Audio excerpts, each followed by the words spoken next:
What was one of the hardest things about being in the hospital during heart surgery?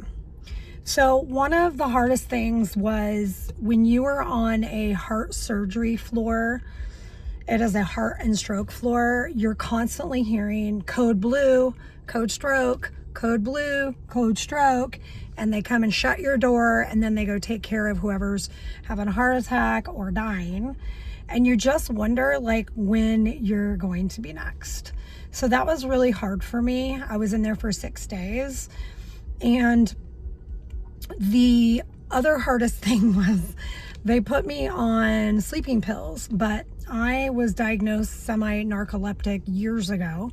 So the sleeping pills actually didn't work for me.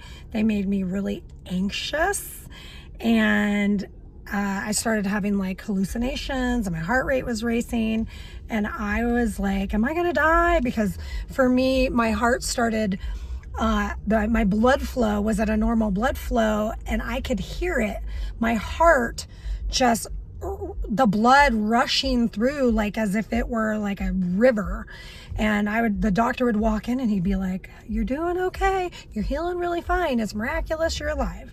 You're doing really well. You're healing really fine. It's miraculous you're alive. Because right before the Widowmaker, a month before and 2 months before, I did a 24-hour Go Ruck Green Beret fitness event, type of fitness event, with no sleep, carrying, 35-pound ruck, carrying guys.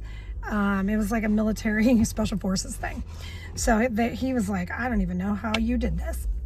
But he did say my lifestyle saved my life. Anyways, I would ask the doctor, like, am I going to die? Like, my heart rate is going really fast right now. He's like, honey, it's because this is the way your heart is supposed to flow. And I was like, all right. So that was really hard. But I want to leave you with some things that helped me.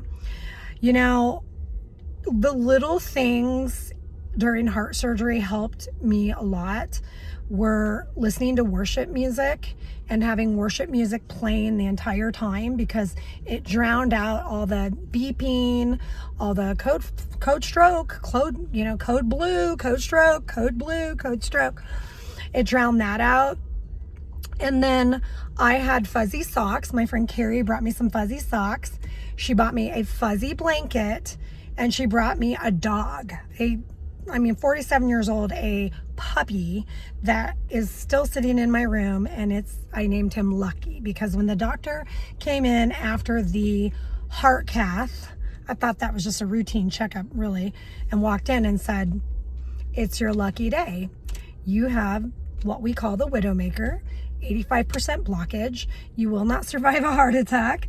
You need double bypass. You will not live more than 5 years, and you need double bypass heart surgery next week.